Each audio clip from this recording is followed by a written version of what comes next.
Think about the last decision you made today. What you had for breakfast. What app you opened first. Which route you drove. Which option you clicked.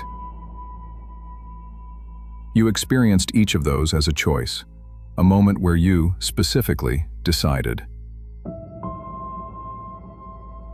Here's the uncomfortable question. How many of those decisions were actually available to you in the form they appeared? Not could you have chosen something else? Of course you could have. But who decided which options you'd be choosing between in the first place? Who decided what order they appeared in?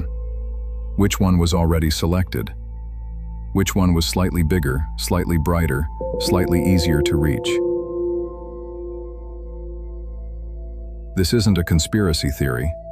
It's an entire field of research, with a name, with decades of data, and with billions of dollars built around one simple finding. The way a choice is presented often matters more than the choice itself.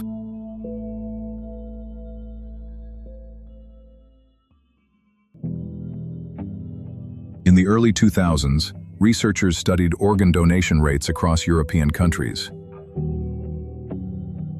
Some countries had donation rates around 4%. Others had rates above 99%. The difference wasn't culture. It wasn't religion. It wasn't awareness campaigns. It was a single checkbox. In low donation countries, the form asked people to check a box if they wanted to donate. In high donation countries, the form asked people to check a box if they did not want to. Same choice, same two options, same form, almost word for word. The only difference was which option required effort. This is called the default effect. Humans overwhelmingly choose whatever requires no action. Not because they don't care about the decision, because the default isn't experienced as a choice at all. It's experienced as the absence of one. Every app you use, every subscription you have, every setting on every device, arrived with a default. And someone, a real person in a real meeting, decided what that default would be.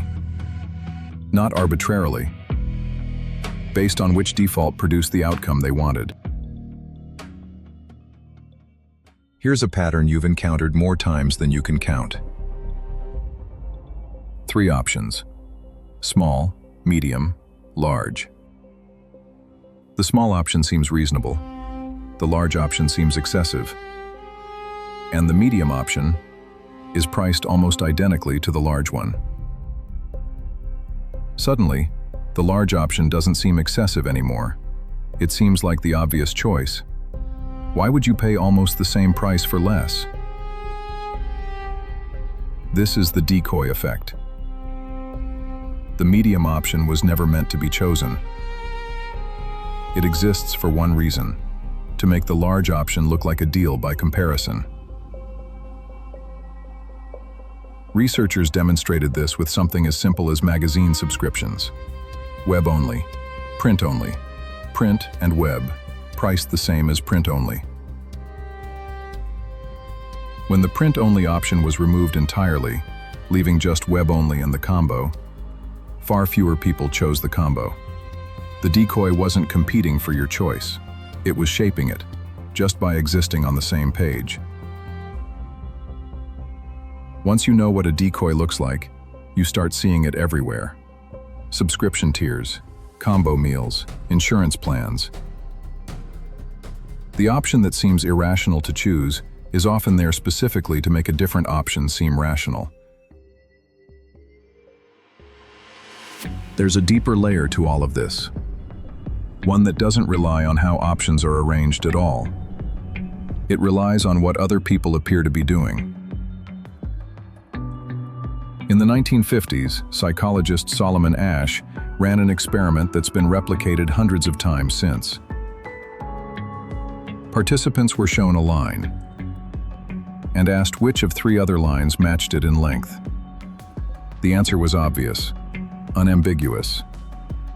A child could get it right.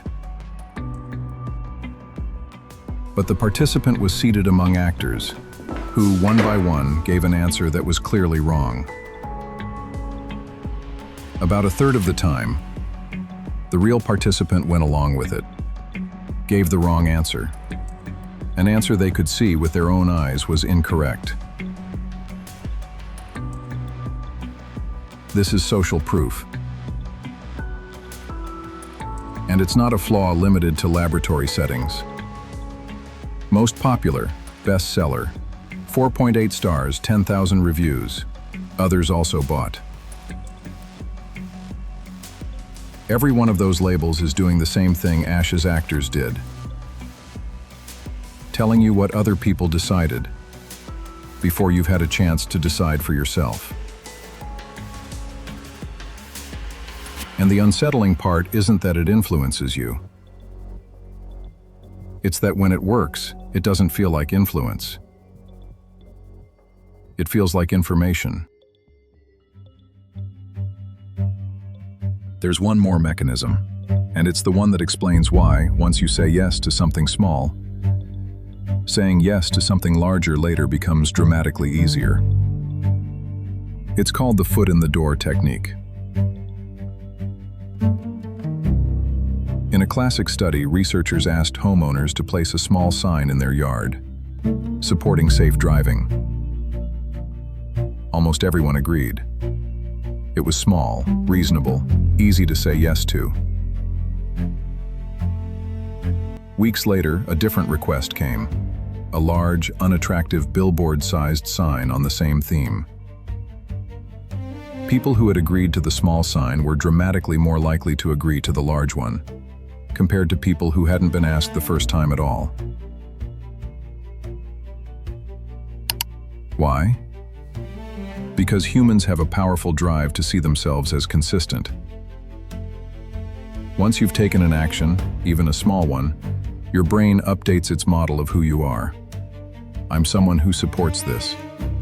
And every future request that aligns with that identity isn't evaluated on its own merits anymore. It's evaluated against who you've already decided you are. This is why free trials exist. Why just answer a few quick questions exists. Why the first ask is always smaller than the real ask. The first yes isn't the goal. It's the foundation for every yes that comes after it.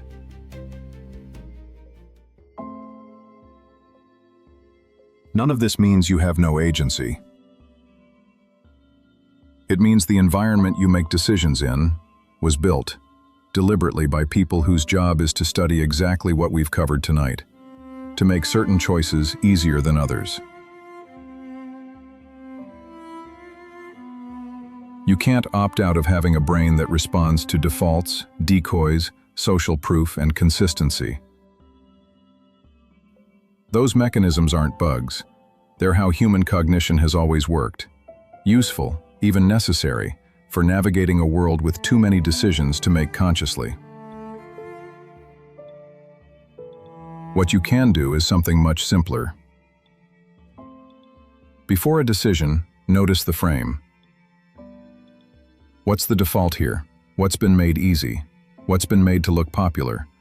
What did I already agree to that's making this next thing feel like it follows naturally? You don't have to answer those questions perfectly. You just have to ask them. Because the moment you ask them, the choice stops being invisible. And an invisible choice is the only kind that can be made for you without your knowledge. Subscribe for more on the hidden architecture of human decisions and the psychology operating just beneath everything you think you're choosing freely. Psych Unmasked. What people hide. What the mind conceals.